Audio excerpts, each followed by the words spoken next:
bisa ya Bapak menjadi seorang pejabat administrator eselon 3. Ya sudah Pak, selama Bapak lulus Pak ya, kalau kami ada namanya manajemen talentanya Pak. Bapak asesmen dulu segala macam, ya Bapak tinggal dinaikkan. Tinggal dipindahkan, dipromosikan dari JF muda AKPD menjadi pejabat administrator, menjadi pejabat eselon 3. Itu banyak Pak, di Pemda sudah banyak berlaku seperti itu Pak. Termasuk juga JF AKPD kami Pak. Ada yang semula JF Madya Pak, masuk bidding Pak, jadi kepala biro keuangan di Kementerian SDM jadi pejabat eselon 2. Nah nanti formasi Madya yang ditinggalkan di AKPD kami Pak, langsung diisi nanti oleh JF muda yang promosi ke Madya di kami, ataupun ada pegawai kami yang lulus perpindahan jabatan selama golongan 4A ya Pak, entah itu dari kepala seksi, entah jadi kepala bagian menjadi JF Madya tadi, menggantikan yang berpindah ke kepala biro di strukturannya. Jadi Pak, selama di dinas kita belum ada JF, kan cuma kita tunggal JF di dinas. Selama belum ada JF berarti kita nggak bisa meninggalkan formasi itu Pak, karena nggak ada penggantinya gitu Pak. Saya belum paham maksudnya Pak, jadi gini Pak, kan kita itu ada maksudnya. Misalkan Pak, sekarang JF di dinas Bapak JF apa? PD. Nah, sendiri saya tahun ya, atau malah di dinas itu Bapak tetap berpindah, Bapak menjadi struktural. Ya nanti tinggal dipikirkan, kan itu makanya saya bilang itu kan kewenangan masing-masing pengelola kepegawaiannya, KPKSDM ini. Nggak ada larangan Pak. Kalau tahu saya ada aturan nggak ada larangan, itu kan semua keputusan pimpinan Pak. Gitu, jadi nggak boleh misalkan JF ini nggak bisa dipindahkan. Kalau dari pembina sendiri, saya yakin pun BKN ya Pak, sependapat sama kami di sini di pembina, ya enggak, selama Bapak memang karir Bapak ya diapresiasi, direkomendasi oleh pimpinan Bapak, dipindahkan ke jabatan lainnya, tinggal dipindahkan. Nanti jabatan Bapak yang ditinggalkan kan kosong, ya nanti tinggal digantikan, entah dari perpindahan jabatan gitu kan, entah ada mutasi dari OPD yang lain seperti itu Pak. Jadi memang dua hal yang berbeda Pak, nggak bisa seseorang itu dilarang itu promosi sebelum ada penggantinya. Kan berlaku juga dengan yang pejabat struktural. Bahkan kan kadang-kadang ada jabatan kosong, nanti ada PLT-nya berbeda. Nah, kalau di AKPD itu nggak bisa ada PLT. Nah, kemudian lanjut pertanyaan Bapak tadi, boleh nggak dapat tugas tambahan? Sangat boleh. Toh di AKPD pun itu kan seorang ASN Pak. Rangkap jabatan boleh, tapi setahu saya yang dilarang itu adalah dia menjabat jabatan struktural. Misalkan seorang JF muda merangkap jabatan di eselon 4, seorang JF Madya KPD rangkap jabatan di kepala badan, itu nggak boleh, dilarang Pak. Hanya satu, kecuali kalau tugas tambahan sebagai pengelola keuangan, pejabat pembuat komitmen, itu sangat boleh Pak. Tapi itu masuknya ke sebagai tugas tambahan, bukan sebagai tugas utama Pak. Mungkin itu pada yang ya. Izin Pak Hasan, jadi harus semua. Kemarin Bapak dapat rekomendasi dari kami menetapkan Menpan berapa Pak? Hasil perhitungan kebutuhannya? Izin 10 Pak Radit. 10 ya? 10 hanya dari BPKAD. Nah, nanti Pak sekalian diupdate Pak. Nanti satu kabupaten Kukar itu butuh berapa Pak? Untuk semua OPD yang ada AKPD-nya sama proyeksi yang belum ada Pak, tapi bakal ada. Kan Pak Kakang jawab nanti pasti kan ada Pak ya, nanti di depannya bakal diisi. Plus ditambah penyetaraannya Pak, dan itu dalam satu surat. Jadi misalkan Bapak 10 nih Pak, dulu punya formasi, misalnya existingnya 7 atau memang sudah 10. Dan kami pun kalau memang existing 10 formasi 10 ya mohon izin ya dibuka lagi kalau memang masih butuh. Dengan catatan Pak, jangan lupa sertakan data dukungnya bahwa pekerjaan-pekerjaan ini memang nanti dikerjakan atau sudah dikerjakan oleh KPD. Tapi JF KPD-nya belum ada. Nah, berarti dibuka. Dimasukin juga yang hasil penyataan Pak. Hasil penyataan kamu ngerjain apa saja, dibuka di situ, nanti semua dapat rumah masing-masing Pak. Yang existing limitasi perpindahan berapa, dari penyataan berapa, proyeksi ke depan nanti berapa untuk perpindahannya, atau untuk fasilitasi naik jenjangnya seperti apa. Selama data buktinya itu ada Pak, bisa kami verifikasi, nanti kami proses Pak.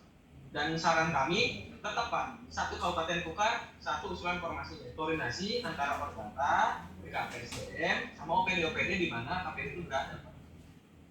Untuk menjaga karir Bapak ya Pak, dan teman-teman AKPD aku nanti yang bakal jadi akap, baik yang existing maupun yang hasil penyetaraan. Mungkin itu Pak. Izin Pak, tambahan sedikit nih Pak. ada beberapa yang penyetaraan ditempatkan di SKPD lain. Saya kurang mengetahui apakah sudah diangkat pelantikannya di seperti misalnya di di dinas kesehatan dan lain sebagainya. Itu untuk apakah maksud saya gini, Pak Radit bisa memberikan contoh nggak? Ketika di SKPD apa yang harus mereka lakukan, karena saya coba ini Pak review dari 55 butir pekerjaan itu. Kalau ditaruh di SKPD kan kayaknya agak ribet nih, apa yang harus mereka lakukan. Nah, maksud saya gini, nanti ini bisa jadi bisa jadi bahan diskusi saya ke teman-teman lokal sama rekan-rekan DPK PSDM untuk mempertimbangkan kembali kira-kira seperti apa. Karena sebenarnya sih keinginan saya pribadi sih kalau misalnya memang bisa masuk di SKPD tidak ada masalah. Hanya saja kan nanti kan yang sebagaimana Pak Radit sampaikan bahwa ketika dia existing nanti bisa untuk karirnya ke depan seperti apa itu bisa berjalan. Nah, saya khawatir ya nanti ketika kita usulkan berkait bersamaan dengan yang formasi penyetaraan, akhirnya nanti mandek karirnya mereka karena kesulitan pada saat penghitungan angka kredit untuk karirnya ke depan. Nah, itu mungkin kira-kira dari Pak Radit ada masukan atau contoh apa yang bisa teman-teman lakukan. Kalau saya di BPKAD sendiri kemungkinan kan gampang Pak ya, karena pekerjaannya jelas. Nah, sementara juga yang kami harus pikirkan juga untuk di 2 SKPD lainnya sebagai pengampu seperti Bapenda dengan Bapeda, mungkin nanti kami bisa tambahkan formasi di situ Pak. Adapun yang di SKPD selain itu yang kayaknya agak sulit kami dalam memetakan ini harusnya ngapain dari 55 butir pekerjaan ini. Mungkin itu Pak, tambahan sedikit Pak. Terima kasih Pak Asani. Mungkin ini bisa buat tambahan juga ya, bukan pengetahuan, tambahan untuk sama-sama berpikir ya. Ini kan ada 250-an peserta ya, dan kebanyakan juga dari penyetaraan Pak Asani ya. Terima kasih atas pertanyaan. Jadi yang coba kami sampaikan itu adalah sesuatu yang manis dari yang paling pahit Pak. Kenapa kami sarankan buka formasinya sejumlah orang yang salah kamar di OPD itu. Kita take awal dulu Pak ya. Kalau nggak punya formasi, meskipun yang bersangkutan sudah diangkat di dinas pendidikan sebagai JFA KPD, tapi secara aturan beliau itu di rumah yang salah. Jadi kenapa saran dari kami dibuka dulu, kecuali memang sudah diambil suatu kebijakan yang bersangkutan dikeluarkan dari AKPD-nya, entah dibalikan ke struktural atau dipindahkan ke OPD lain. Pertanyaannya, Pak Radit, kalau dibuka gimana memaintainnya? Nah, ini kan saya bilang tadi manis dan yang terbaik. Paling yang bersangkutan yang ngerjain kebanyakan tugas tambahan yang di luar KPD. Dan itu kan porsinya sedikit. Kalau dilihat dari PMK 37 gitu kan. Dari penilaian kinerja nanti kita di sesi berikutnya ada. Ngerjakannya minimal saja. Jadi kenapa kami sarankan ya dibuka, cuma pertimbangan kami sambil menunggu ya Pak. Dievaluasi Pak setahun, 2 tahun, 3 tahun, 4 tahun. Nyaman nggak yang bersangkutan? Nyaman nggak penggunanya mengerjakan pekerjaan yang nggak sesuai Pak? Nanti karirnya seperti apa? Begitu diuji dari muda kemudian nggak bisa naik terus karena nggak pernah ngerjain AKPD Pak. Tapi di sisi lain kami sebagai pembina coba diamankan dulu Pak, makanya buka formasinya dulu. Kasihan kalau nggak ada formasi dia ngaku AKPD Pak. Cuma rumahnya nggak ada Pak. Kalau kita berikan struktural, kita ngaku sebagai saya kasih keuangan, padahal jabatannya kita nggak ada. Jadi secara aturan kita coba mainkan dulu aturannya Pak. Kita patuhi aturannya. Kebijakan pemerintah daerah yang bersangkutan dipindahkan ya di dinas pendidikan menjadi JFA KPD. Sudah siogianya kita lembagakan, kita legalkan dengan buka rumahnya. Nah, kalau pertanyaannya harus ngerjain apa? Bisa Pak. Misalkan dia kan banyak yang di non 3 OPD yang terkait AKPD itu dipindahkan yang dikasih keuangan, bisa Pak. Bikin proyeksi Pak. Dianalisis proyeksinya. Dia kan dikasih keuangan ngurusin pencairan APBD Pak. Dilihat hasil dari proyeksi yang saya buat sama kenyataannya seperti apa. Terus misalkan tingkat kepatuhan untuk SPJ-nya seperti apa. Tapi itu kan bagian kecil. Itu analisisnya kecil sekali Pak. Ada kredit minimal tercapai. Cuma kita nggak tahu perlu berapa tahun dia bisa naik pangkat misalkan ya masih 3C. Tapi kalau udah 3D kan udah bisa naik pangkat. Naik pangkatnya harus naik jenjang dulu. Nah, saya sampaikan kembali, agak susah bakal naik jenjang kalau pekerjaan itu nggak ngerjain kerjaan KPD. Jadi kan kayak telur sama ayam Pak ya. Saran es krim kami ya, kalau bisa jangan kerja di situ Pak. Tapi kan nggak mungkin sudah ditandatangani oleh kepala daerah yang bersangkutan AKPD di situ. Kalau kami sebagai pembina kami amankan dulu, bukan dulu orasinya, izin Pak Asin ya. Kita tukar pikiran aja, ya amankan dulu. Karena nggak bisa ngaku sebagai AKPD kalau nggak punya informasinya. Nah gitu Pak, jadi kayak telur sama ayam. Tapi kalau buka informasi jenjang di atasnya, saya sampaikan kembali, bakal percuma Pak. Nggak akan terisi sampai kapanpun gitu. Kalaupun ada nanti dari perpindahan, bisa ngisi media di dinas pendidikan. Ya nanti kerjaannya nggak ada juga. Tadi Bapak sudah mengamini sendiri Pak ya, dari 55 dan 7 tadi yang ikutnya sedikit, itu mungkin bukan dari kami Pak. Mungkin bisa disampaikan juga ke yang berkepentingan Pak di UKAR. Ini keadaannya seperti ini loh. Ada JF yang nggak cocok, tapi untuk sementara mengamankan secara legal dibuka formasi. Mungkin itu yang bisa kami sampaikan Pak Hasan.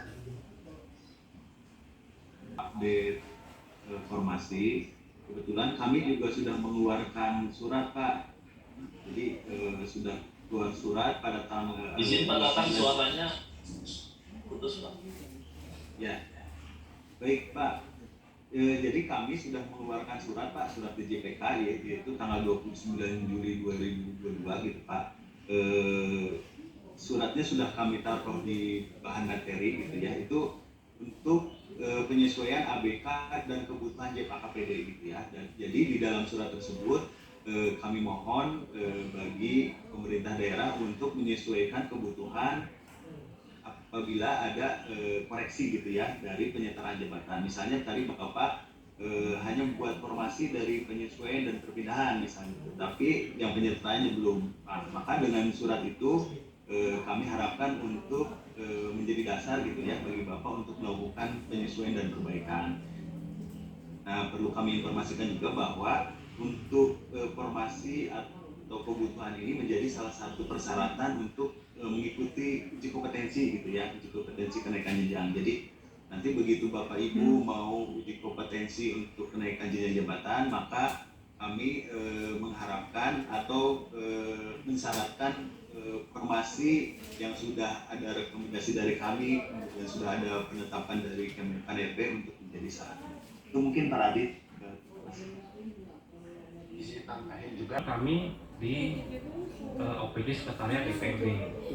Kalau semisal kami sesuaikan pekerjaan kami dari yang 55 butir itu yang diampu oleh 3 OPD, seandainya kami melakukan analisis terkait dengan APBD misalnya, apakah itu bisa? Nah, maksudnya PAD maksudnya. Kalau PAD tadi itu kan di OPD-nya Dinas Pendapatan. Nah, kalau kami menganalisis PAD tersebut, tetapi dalam rangka untuk membantu anggota dewan ketika membahas anggaran, apakah itu bisa? Terus kemudian kayak di BPKAD terkait dengan keuangan. Kalau kami ikut bergabung, itu kan dalam rangka untuk menghitung tunjangan kepada DPRD. Nah, apakah kami bisa ikut terlibat di dalam penyusunan KKD tersebut? Soalnya kalau KKD itu kan sebenarnya yang melakukan penyusunan itu adalah TAPD. Nah, sementara kami tergabung di situ dalam rangka untuk membantu anggota dewan. Karena ada di daerah yang ketika menghitung KKD itu salah, yang harusnya masuk kategori rendah ternyata masuk kategori sedang karena dimasukkan bagi hasil yang dari provinsi, padahal bagi hasil dari provinsi itu kan tidak dimasukkan. Nah, artinya dengan kita bergabung mungkin bisa meminimalisir kesalahan kan pasien yang dewan akhirnya ketika pembahasan dan penetapan. Nah, jadi sebenarnya siapa pekerjaannya itu siapa lagi yang menentukan gitu. Kalau tadi yang disampaikan oleh Pak Radit itu kan penekannya pada lebih dalam lagi, misalnya contohnya memberikan rekomendasi. Nah, ketika kami ikut terlibat di dalam melakukan analisis misalnya terkait dengan perda terus kemudian atau LKPJ pemerintah daerah, nah dari situ kan bisa ketika kita ikut bergabung melahirkan rekomendasi apakah itu bisa dimasukkan di dalam butir-butir pekerjaan untuk memunculkan formasi media. Nah, terus kemudian yang terakhir ya, kalau memang di luar 3 OPD tadi tidak sesuai, tidak bisa dipaksakan, tidak bisa dipaksakan, kira-kira JF apa yang lebih pas untuk kami yang selaku subbab keuangan di OPD di luar 3 OPD tersebut. Baik, terima kasih. Ada terdengar suaranya, Bu? Terdengar, Pak. Baik, terima kasih. Selamat siang rekan-rekan seluruhnya. Kami dari BPKAD Kota Sigi ini menjadi AKPD, sehingga seluruh informasi kami itu cukup banyak. Dengan demikian, penyusunan informasi yang sebagaimana dijelaskan sebelumnya itu banyak yang salah kamar kalau kami melihat dari penjelasan bapak-bapak ibu sebelumnya. Artinya kawan-kawan kami yang ada di OPD ini akan kesulitan, bahkan kami sendiri yang di BPKAD, mohon maaf Pak, dari Januari 2022 ini kami merasa sudah terkatung-katung karena tidak ada kejelasan jenjang karir kami ini seperti apa, yang AKPD penyetaraan ini seperti apa. Jadi terima kasih banyak dengan adanya buka rubrik ini sudah ada kejelasan. Dalam hal ini kami mohonkan, kami tidak tersampaikan mungkin informasi ke kami sebelumnya, atau mungkin dari Bipak SDM kami yang tidak menyampaikan informasi, atau dari bidang ortal kami yang tidak sampaikan informasinya, atau mereka mungkin tidak dapat informasi. Sudah ada semacam surat dari pusat penekanan tentang ini, penyusunan informasinya ini untuk seluruh Pemda, untuk ke Pemda kami ini. Itu yang kedua. Terus yang ketiga, jika kedepannya ini kita sudah ada bentuk forum ini untuk pengaturan penyusunan informasi ini, tentu kami tidak mungkin kami yang berkoordinasi langsung secara personil ke BKD SDM kami. Alangkah lebih mohon izin kami menyarankan mungkin ada surat penekanan sendirilah dari DJPK sebagai pembina kami untuk penyusunan ulang informasi ini, disesuaikan dengan peraturan perundangannya yang sebenarnya, sehingga kami tidak ada lagi yang salah kamar. Dan kemudian juga penyusunan jenjang karirnya ke depannya, terutama kayak saya pribadi sudah di 3D, otomatis saya di Muda harus sudah menuju ke Madya, dan kami tentu harus ada uji kompetensi untuk ke Madya. Nah, penyusunan angka kredit poin kami, angka kredit untuk jenjang karir ini tidak ada kejelasan. Mungkin juga kami yang kesalahannya di kami, tidak cukup informasi yang kami dapatkan, atau yang di situ jadi tidak ada kejelasan Pak. Mungkin itu, jadi kami mohon dengan adanya